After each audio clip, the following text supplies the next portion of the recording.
Their ideology behind land was only to collect the tax as a part of their revenue generation. The government of independent India came up with acts and laws to establish equal rights of ownership of land, which now constitutes the crucial episode of India's economy. Where will the farmer go if he has a complaint? Where will the farmer go and try to bring out his issue?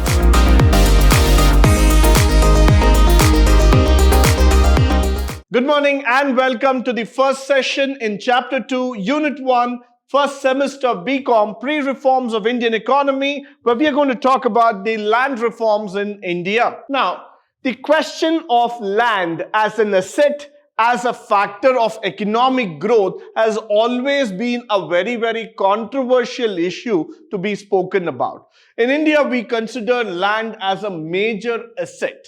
But since the rule of British and when we started getting liberated ourselves from the British rule, the land controversy has always been a very big thing to be talked about. So that's why under the rule of British, that is the British Raj, we had witnessed many atrocious regulations that were set by the British that actually put our Indian farmers and citizens into serious trouble.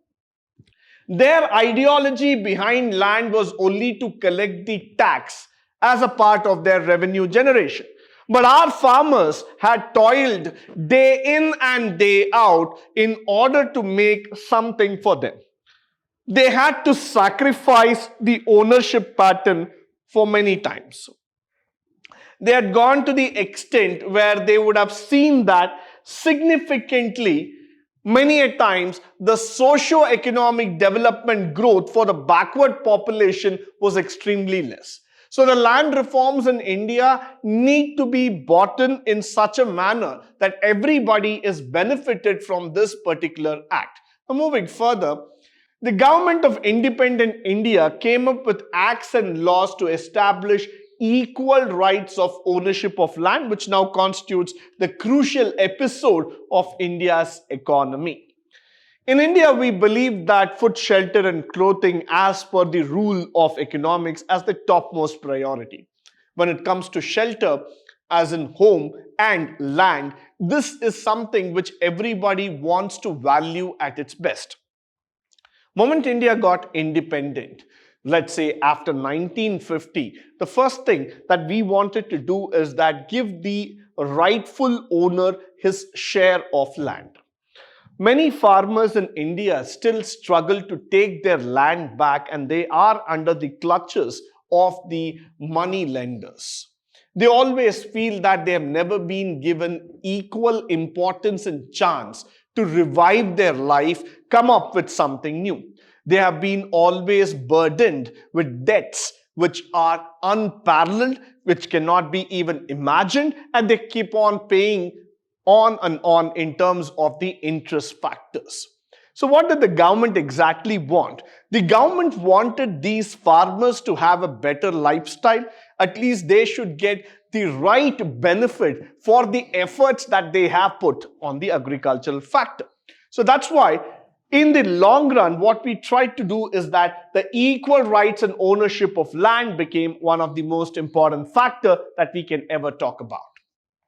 So that's why we started thinking that the land and the land ownership has to be regarded, has to be done in such a manner so that we are able to get a better picture for the Indian economy. Now, moving further, why were the land reforms introduced? Now, the first thing is that we wanted to remove the intermediaries, the jagirdars and zamindars, who were not actually the landowners, but they were the people who held the farmers by the collars and they took the lion's share out of them.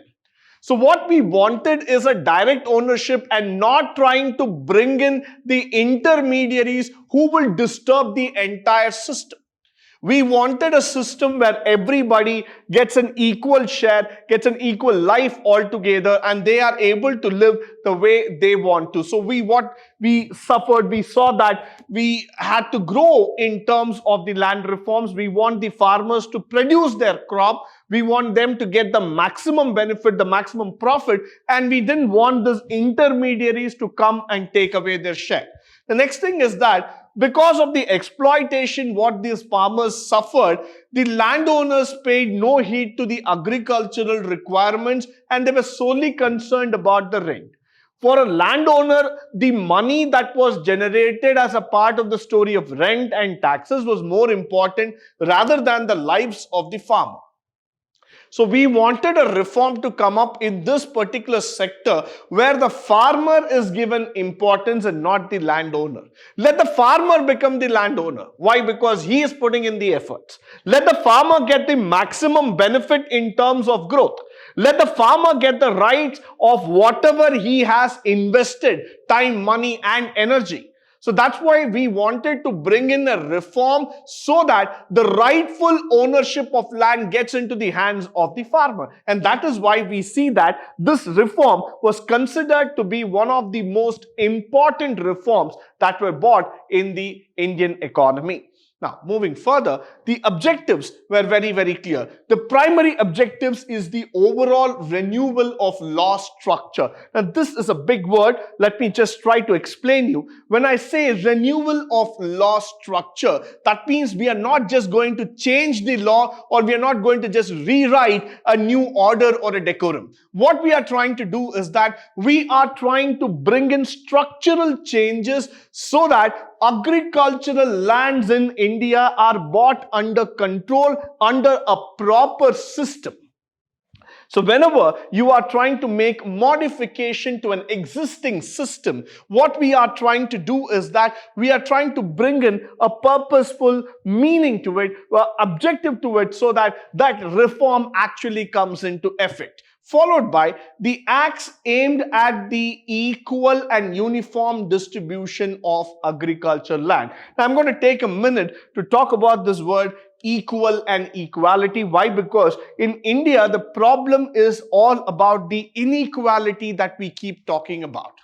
Many a times it becomes so evident that the rich keep on getting richer and richer and the poor goes down to poorer and the poorest factor altogether. And that's why we want to bridge the gap. We want to see that everybody gets an equal right share over the land. We want this to be a uniform pattern of distribution that could be probably seen so that the concentration of ownership was not in the hands of few. But again, if I go back and try to argue and come back to that same question, try to make you understand that, the land control is still in the hands of few people would not be surprising to most of us. Even now, we see that the domination over the land factor continues in India, which needs to be completely eradicated. What we want here is that you might be owning only 1 acre of land or half an acre of land, but you should be the rightful owner. You should not be put under somebody's custody. It should not come under the clutches of an external person who commands and who completely puts the hard workers work completely waste. So let's not get into it. We have to see that the farmers should get the benefit for whatever they do.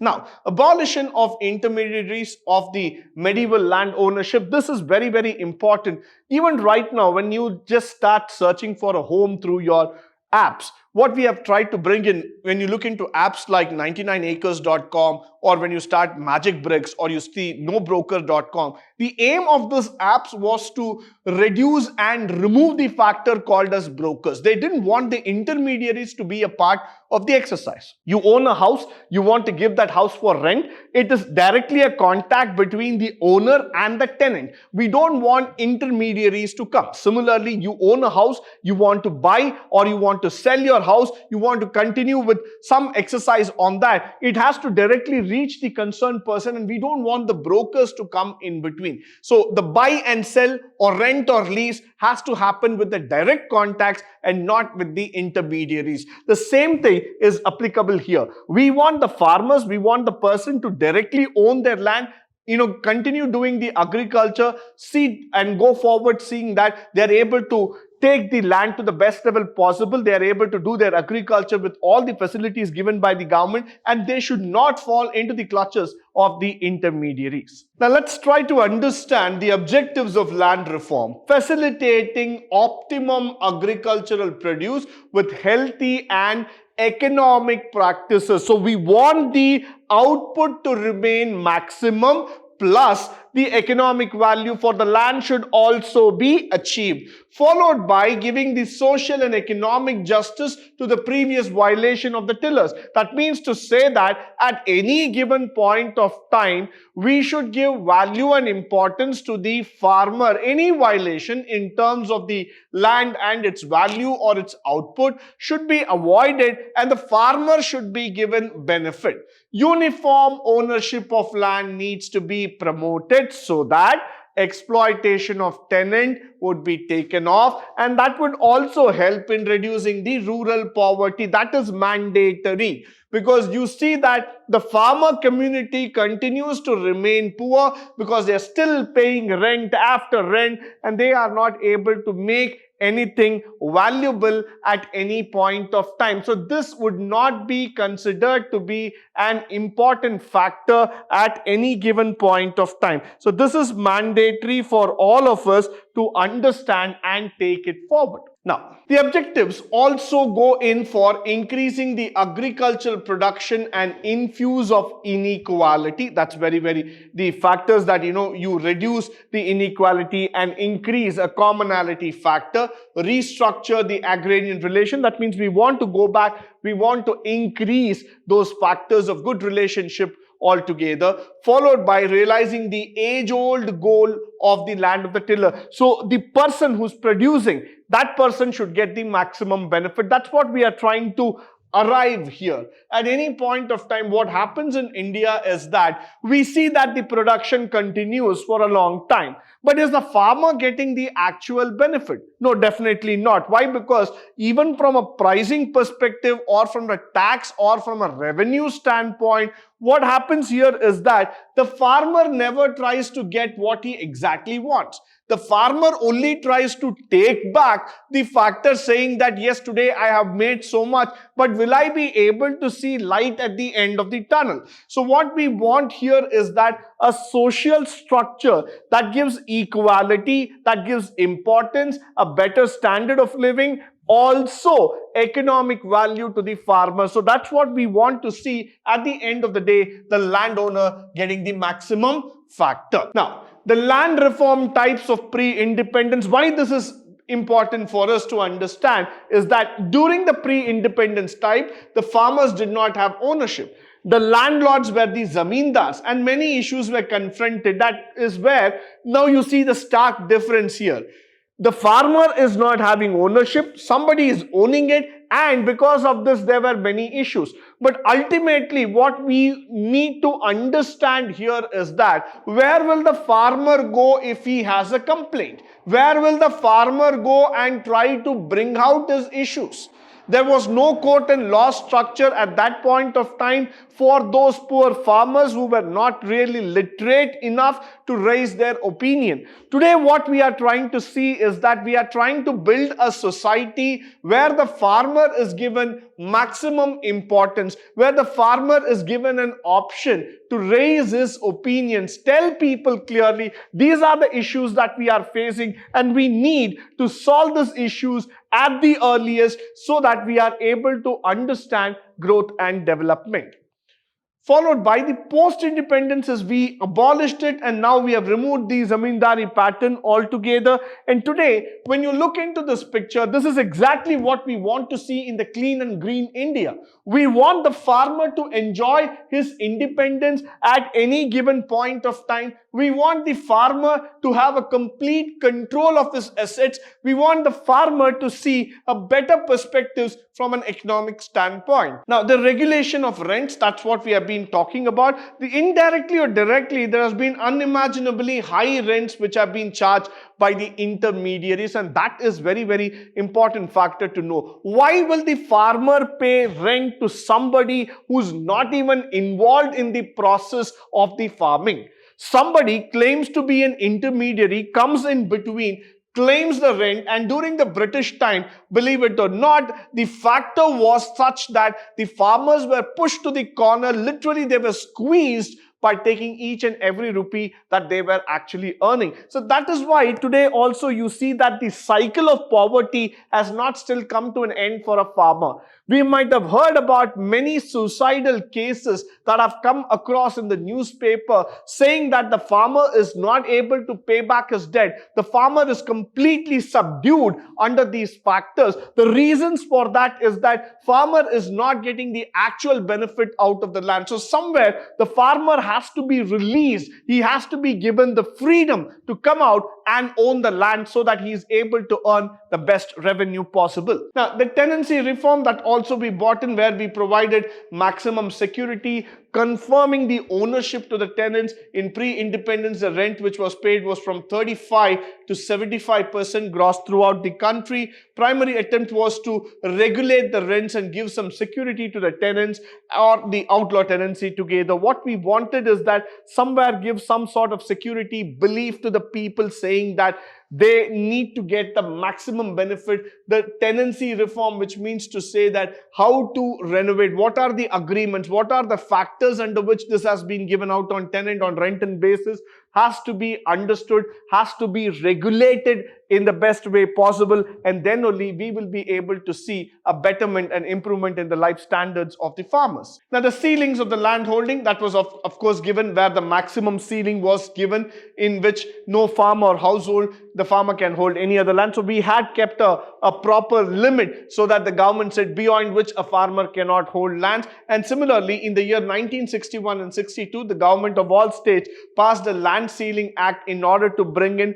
uniformity across the country, with a new ceiling policy coming in effect in the year 1971. So probably these are those landmark judgments which I would like to say. Why? Because these are those judgments which made the uniformity, equality pattern come across in India. So nevertheless, these factors have to be kept in mind. Followed by consolidation land holdings. This refers to the redistribution or reorganization of fragmented lands into single plot. The trend of fragmentation of land increased because of the growing population and fewer work opportunities that we are talking about. And this fragmentation actually made the personal supervision with the irrigation management and other tasks very, very difficult. This needs to be taken care of. This needs to be worked upon so that we are able to see that the consolidated pattern is able to generate maximum benefits. With this, I come to the end of this particular session. I hope and believe that all the factors told in this presentation would be of great value to you, both in terms of theory and also in the practical walk of life. In the upcoming sessions, we will be talking more about the Green Revolution, the agricultural policy of India, which is yet another important topic in the pre-reforms of Indian economy. But until then, stay tuned, stay blessed, and stay enlightened forever. Thank you once again for joining me today on this wonderful session.